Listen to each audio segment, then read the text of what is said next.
Okay, sorry about that. I don't know if you heard that as well, but I press continue. To tell you a bit about the theoretical foundations behind our work, which I'm sure many of you as psychologists will be very familiar with already. Then I'll speak to you a bit about what it's like to work at the Behavioral Insights team, running you through our project framework and one of our projects. And then finally, a topic that I'm sure we're all extremely fed up of, but COVID-19 is still here.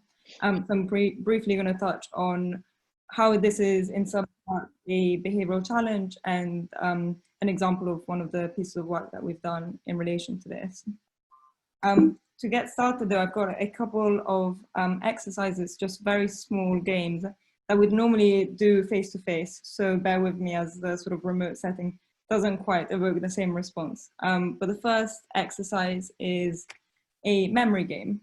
So what I'm going to do is in the next slide show you a list of words.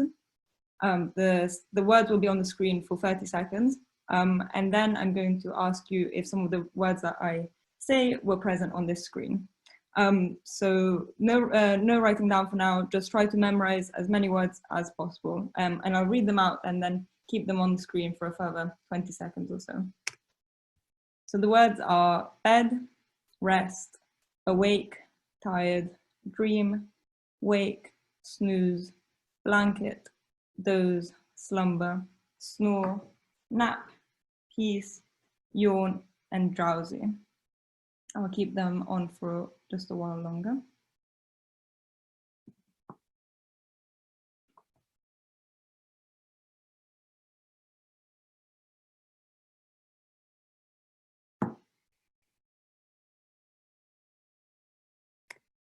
Okay, and now I'm going to ask you to take a moment to write down as many of these words that you remember as possible. Use a piece of paper, phone, whatever you have in front of you, or sit out if none of those are possible.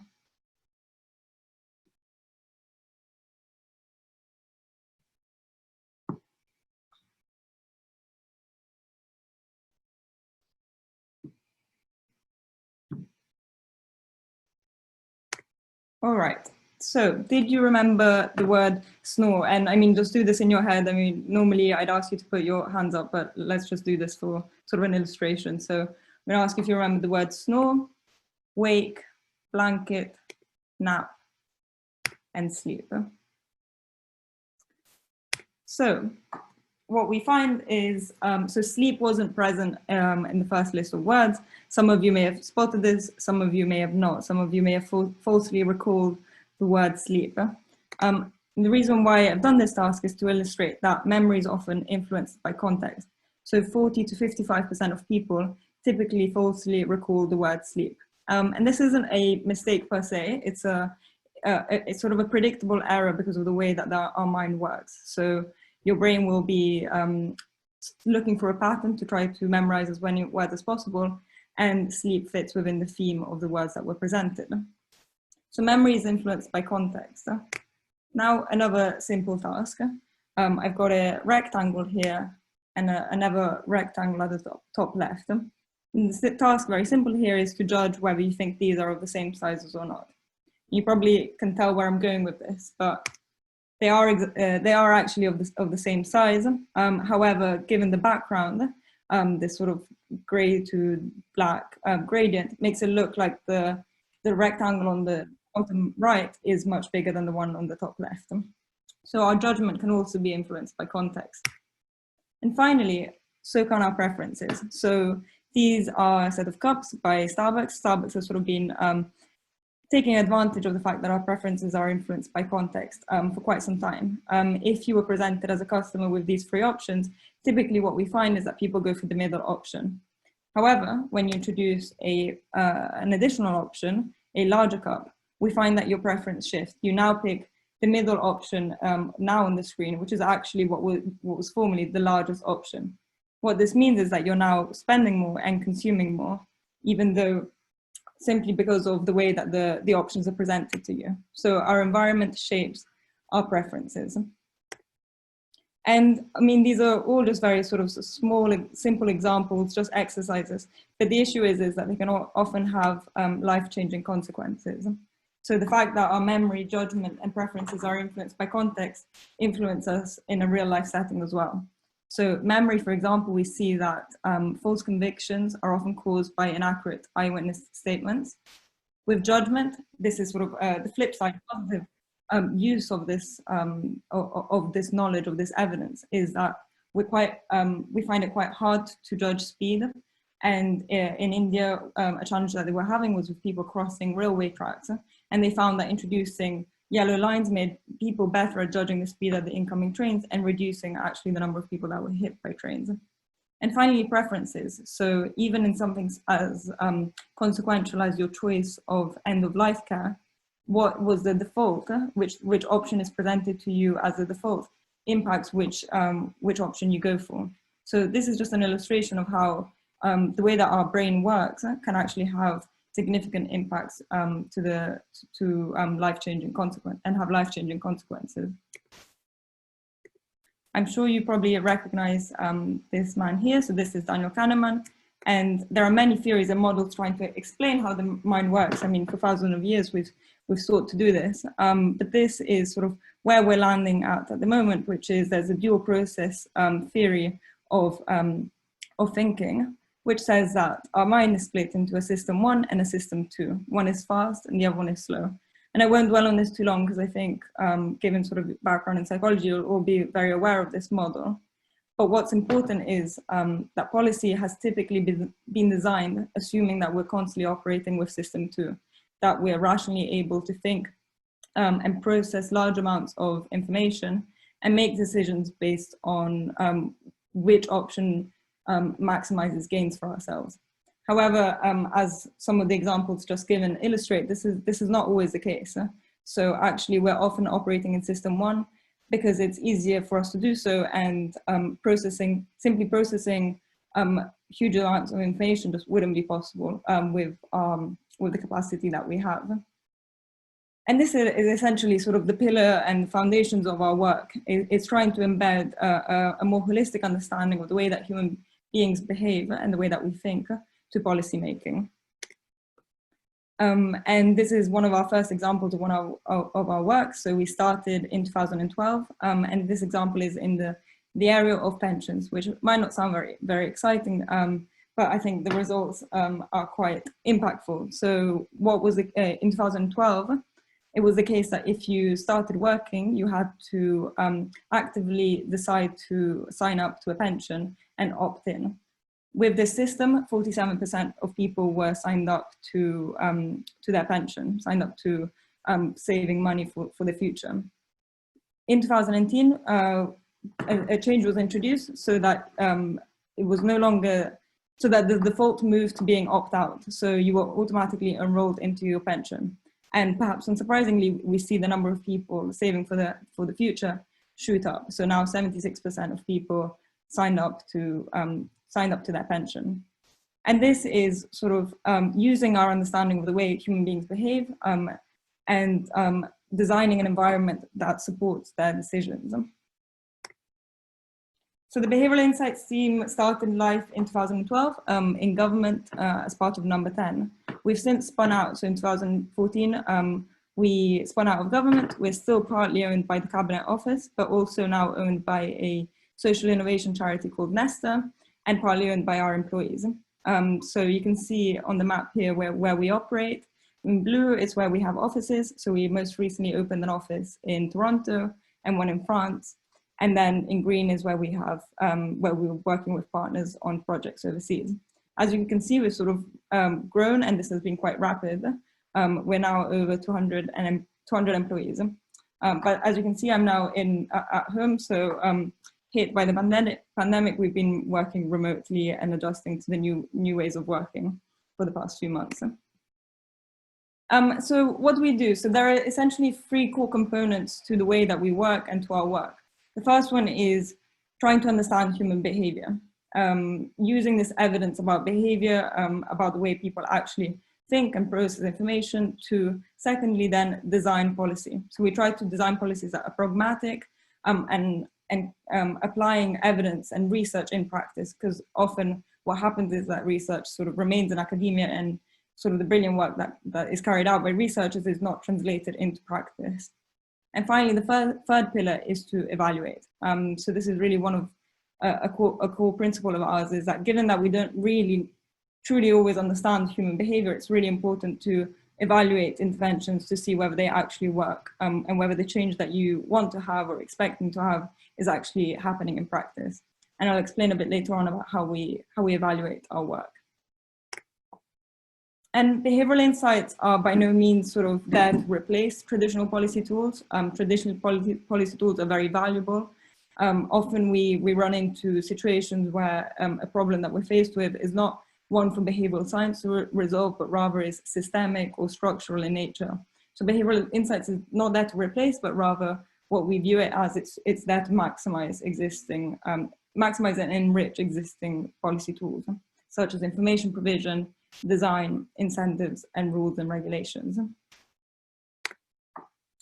Before I go on to how to run a behavioral insights project, so sort of what it's like to work with a behavioral insights team, I might pause to see if there are any questions from anything that I've discussed so far.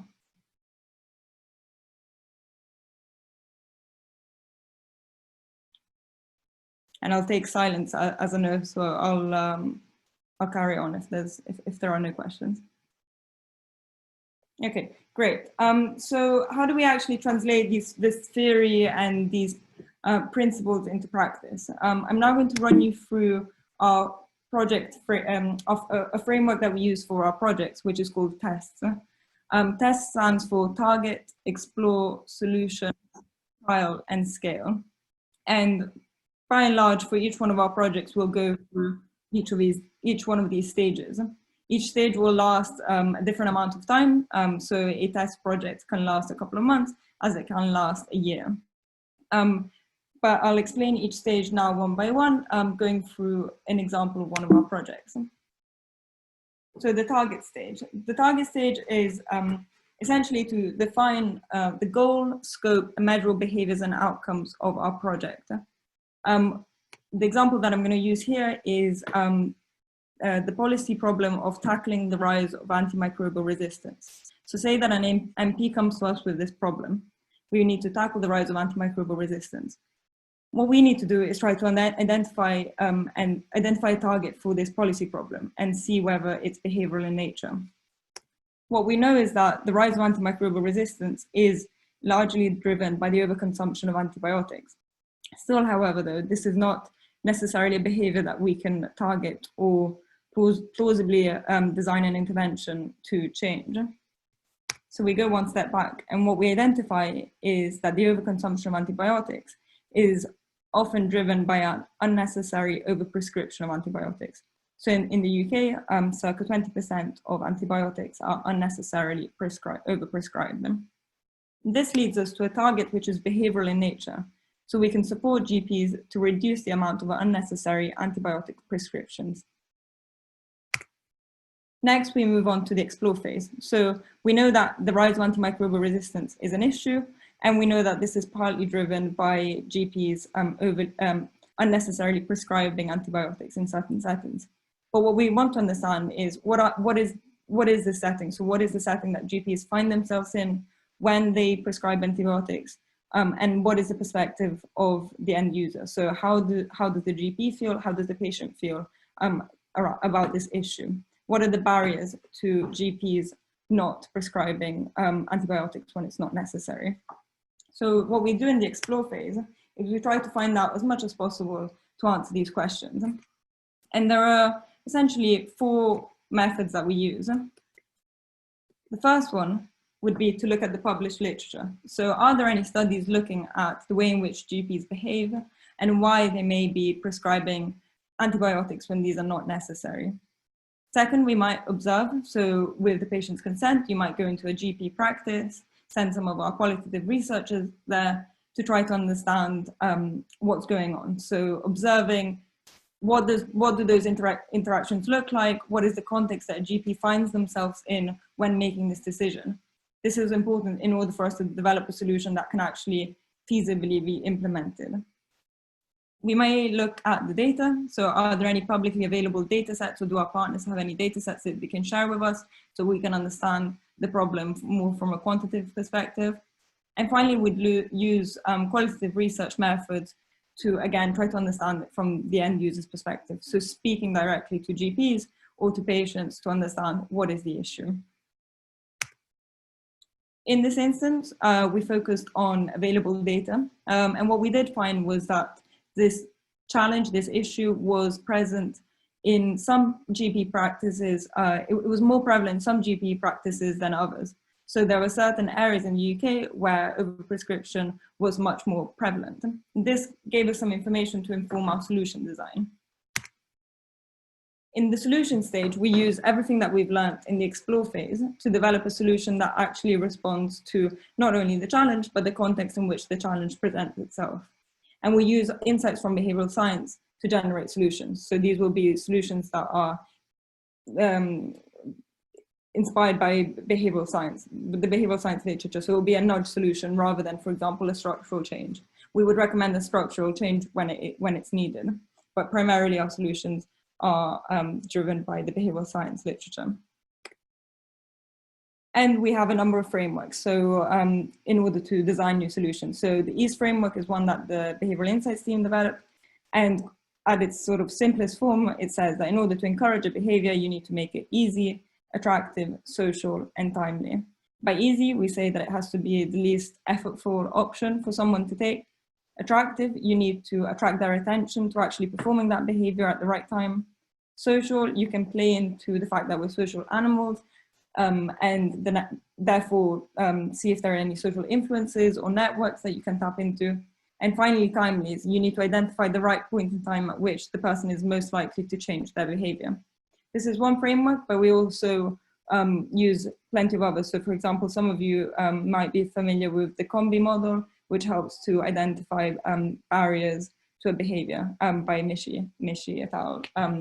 Mishi leads the Behavior Change Center at UCL. So some of you may have gone through lectures with her.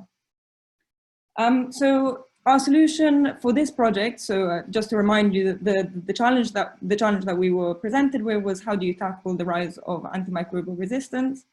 The behavioral target that we identified was important to shift to meet this goal was supporting GPs to reduce the amount of prescriptions that they gave, unnecessary prescriptions that they gave to patients.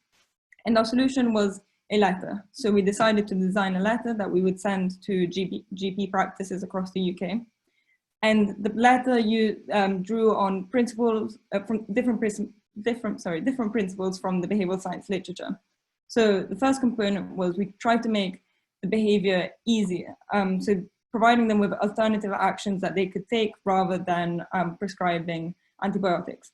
So the first one was telling them that they could give patients advice on self-care instead, and we produced a leaflet for them to share with them, so they weren't turning the patient away with nothing.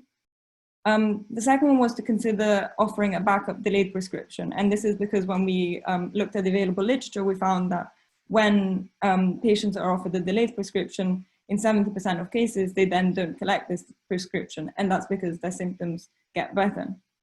Finally, we encouraged them to talk to other prescribers in their practice to get a second opinion, to see what they would do.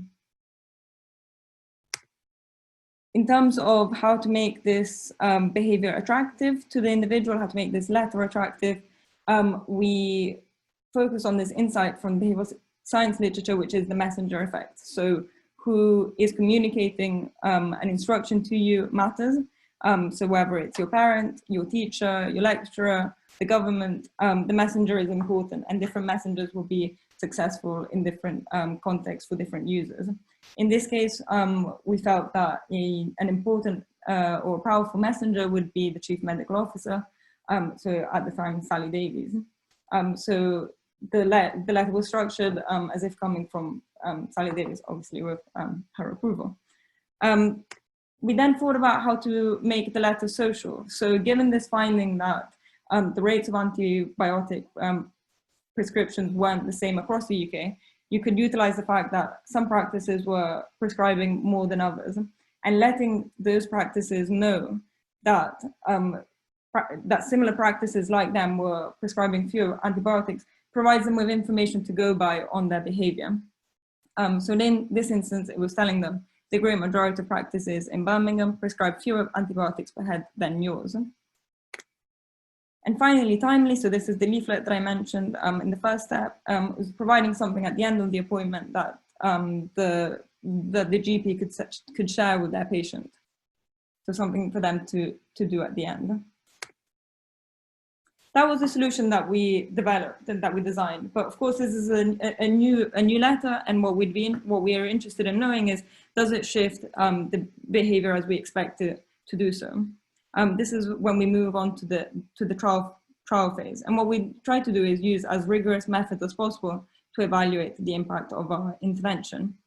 And by rigorous methods, here we're talking about randomized controlled trials, which some of you may already be familiar with, particularly from in the field of medicine. So in medicine, it's very common for, well, it's essential for medicines to go through a process of trialing before, where you're either provided with a placebo, where patients are either provided with a placebo or with a real medicine.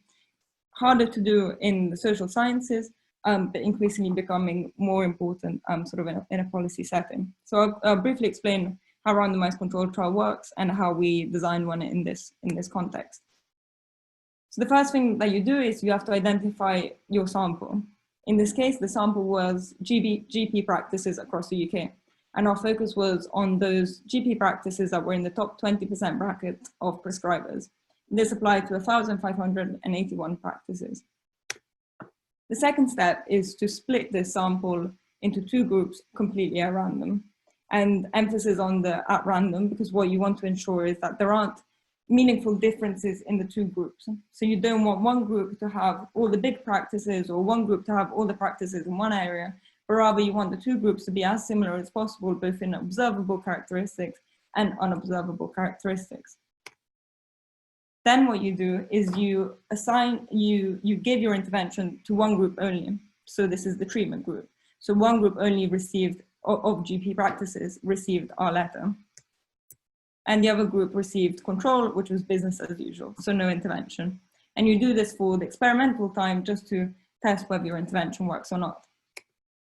So what really matters though is making sure that your control group isn't exposed to the intervention, because otherwise there's no point to the randomization process. In this instance, we decided to randomize at a GP practice level, because if we randomize at the doctor level, we were worried that doctors would speak to each other, and that would impact the quality of the design, of the research design, especially given that in the letter we were actually encouraging doctors to speak to each other. And what you want to avoid is a setting like this, where you put all your GP practices on one side and then they go to the other side. And finally, the final step in the process is to measure any change. So you've selected an outcome measure. In this case, it was the rate of antibiotic prescriptions, and you measure the difference between the control group and the intervention group to see whether your intervention has had an impact. And what you see here in this graph is the rate of the rate of antibiotic prescriptions over the year in the control group. As we can see, there's a spike in December and January. This is what you would expect to see, given sort of the fact that people are more ill during these months. But what we're really interested in is, how does this line compare to the treatment line? So what was the rate of antibiotic prescribing, such a mouthful, on the treatment group? What we find is that the pattern is similar, but the rate is lower. So when we look at in March, what is the antibiotic prescription rate, we find that overall there was, the prescription rate was 3.3 percentage points lower in the intervention group. So this is obviously subject to statistical analysis test, and what we find is that they're statistically different. So our intervention was successful at lowering the amount of prescriptions that GPs gave out. And perhaps, I don't know what you think, but perhaps it sounds like quite a low number, 3.3%. But I guess there's two things to highlight here. One is that we're talking about behavioral science interventions as opposed to a big training program. So we're not expecting large effect sizes. But the second point to highlight is that these interventions are often very low cost, and very easy to implement. So it's a letter as opposed to a whole training program, for example. And what this means is that often in terms of impact and cost effectiveness, they're very worthwhile doing. And so when we put these numbers actually into real life setting, we find that the letter saved 73,000 doses across the treatment practices. This led to a direct saving of over 90,000 in public sector prescription costs, and in relation to sort of the cost of the intervention, this is very low. And we show that it was possible to achieve 0.85% reduction in antibiotic prescriptions in England. So all in all, a successful project, but it's worth highlighting, of course, that we're not always positive results here and there. We have a bunch of null results. We often have a bunch of null results, and that highlights the importance of testing and the importance of going to the trial stage. If we do find a successful intervention, we move on to the scale stage. And this is where we either run more trials to test whether the intervention would work in a different setting, or we suggest the rollout of the intervention more widely if we're very confident in our results. In this case, what we've done most recently is in 2019, there was a study using the exact same letter, which replicated the same effect in Northern Ireland. So we're fairly confident now that this is a sort of a true effect. And again, before going on to the final stage of my presentation, I'm very happy to take any questions. Hi, sorry, so I have a question. So do you know, in general, in science, it's quite hard to get significant results. So when you mentioned the testing phase, what do you do if you get a non-significant result? How do you go about that? Well, what do you mean? How? So do you mind sort of explaining your question? So in terms of what we would do if we identify that the result is a null? Yeah, exactly. So if you roll up this letter and then you realize that there isn't that much change or there's no significant change, do you design something quite similar, like for example, another letter, or do you go about a completely different route in finding a solution? Okay, thank you. No, that's a really good question. And I think one that sort of researchers we haven't got a sort of a gold answer to. I think we view testing and trialing as a continuous learning process. So each null result isn't a sort of throw it in the bag, this intervention doesn't work, but rather okay, why might it have not worked? Are there any improvements that we could make? Do we want to test it? Do we want to test an iteration? Of course, there's a sort of a upper limit to the extent that you carry on testing something that doesn't work. And certainly I've been in sort of situations where we've decided, okay, we've now collected enough evidence that we don't think for this particular challenge or this particular problem, this is the right solution. And I guess I should mention that some of the other methods that we use at the Behavioral Insights team is to run process evaluations. So alongside our impact evaluations, we often run qualitative research and also research trying to understand how a intervention was actually implemented in the field. So you have more information rather than just a yes, no, the intervention worked, but also you can hear from the participants, from the people that received the intervention, how did it feel to receive the intervention? What impact do you think it had? And also we can see in practice, was the intervention rolled out as we expected it to be rolled out? Because as is the case, often you might design something, but then in practice something changes. We particularly say, for example, if we're designing an intervention to be run by teachers in schools, there's so many competing things that they need to do that they might not roll it out exactly as perfectly as you had designed it in your office. So trying to understand as much as possible the context in which we roll out our interventions, I think is key. And then trying to be sort of critical of ourselves in terms of that process of continuous learning, and also being honest when we think, okay, this is one to throw away. I hope that answers your question. Yes, thank you. Great. I'm not sure if there's another additional question on the chat. Sorry, there's one more question. So someone says, thank you for your talk so far. On the topic of analysis, do you use a combination of Bayesian and traditional statistic, or just one or the other? Okay, thank you. So this is where you sort of identify that I'm not a quant researcher, but we use primarily regression, so sort of quite base standard statistical models rather than Bayesian. But I'd say I'm more of a qual researcher, so no, not the best person to answer that question, but yeah, it's the more standard statistical processes. Okay, so final, if I have time, this should only take 5 minutes. Habiba, do you think we have time for this last section? Yeah, we do. I'll skim through it. So COVID-19, huge problem of many sort of shapes and sizes, many issues to overcome, not least how government responds. But in principle, there's a behavioral component to this pandemic. So at the core of the spread of the virus are behaviors, which means that this is a behavioral challenge to a great extent. Behaviors such as, for example, staying at home, social distancing, hand washing, you'll know these all, sneezing in a particular way. I think this is a sponge to clean, and then wearing a face mask. So how do we encourage a population to perform these behaviors, particularly when many of these are not habitual? We at the Behavioral Insights team have been running a lot of online trials. So we have our own online platform called Predictive, which enables us to run online experiments.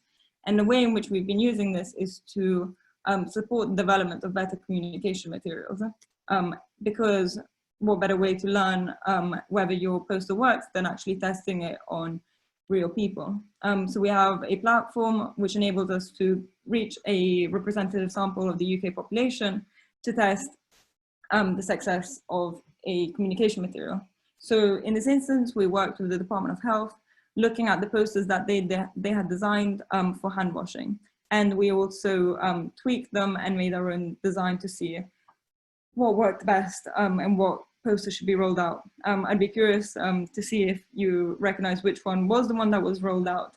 But if we go from left to right, we're going from one that is more technical, so coronavirus action plan with a lot of information, to one that's a bit more action focused, wash your hands more often and for 20 seconds.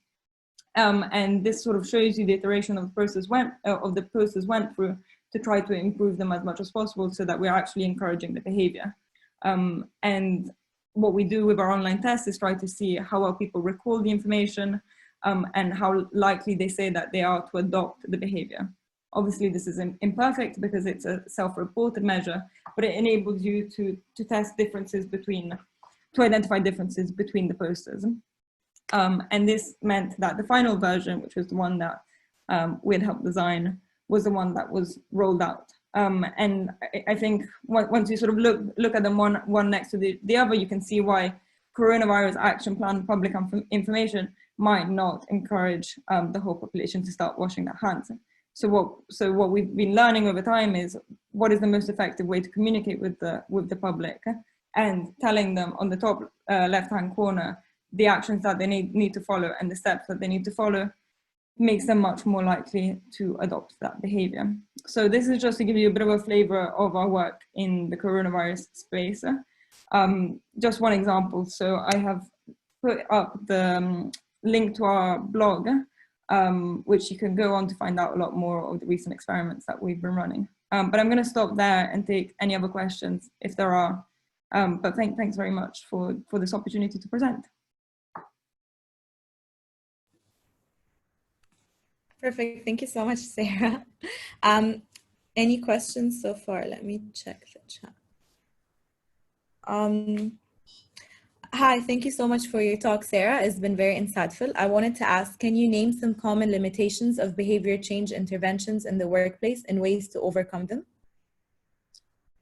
Again, just to clarify, do you mean behavioral change interventions that have been designed for a workplace setting, or behavior change interventions that we design at the Behavioral Insights team, if that makes sense?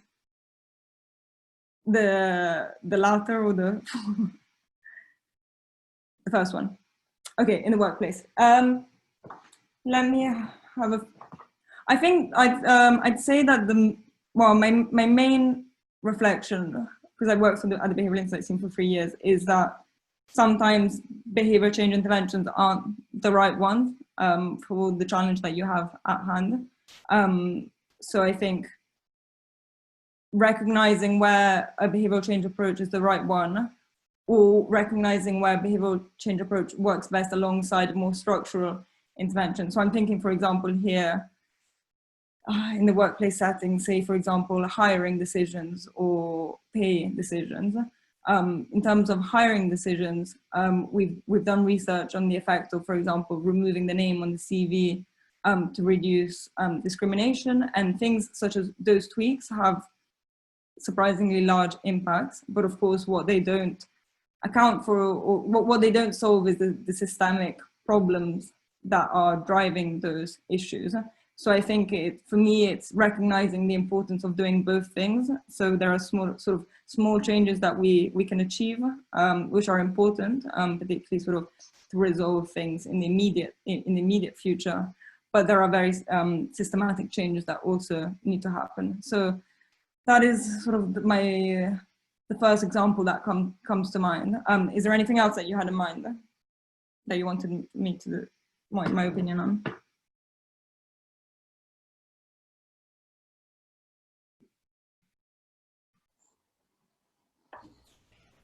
Well, she hasn't written back, so I think that was kind of what she was looking for.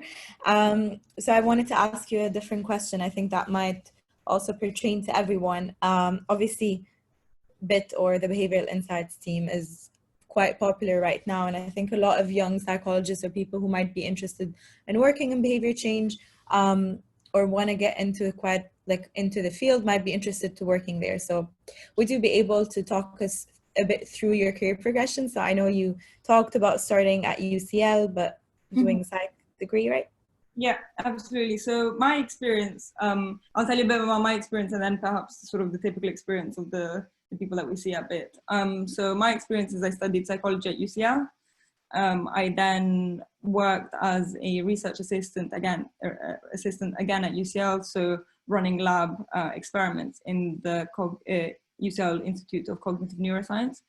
So I did that for a short while, and then decided to move a bit away from academia and started an internship at Cancer Research UK, where I then worked again in research for a year. That my research post there was applied research, so it was consumer insights. Then I saw an opportunity at the Behavioral Insights team through their newsletter, so I signed up to the newsletter and something came up, and it was for a research assistant position, and I applied, and then it's sort of progression. I started a bit ever since then, starting as research assistant and then sort of progressing within. So I'd say typically the sort of the disciplines that people come from are social sciences, social psychology, or the other discipline that most people come from is economics. People will tend to have a background in research, but I wouldn't say this is exclusively true. So I don't think there's necessarily sort of one path in, but I think experience in research, understanding of research methods is important. I guess what I haven't really explained is that we're sort of split between policy teams as well. So I think if you have expertise in a particular policy area, this is also really valuable. But I guess experience in research and an interest in the policy areas that we work in, with some people having masters in behavioral economics.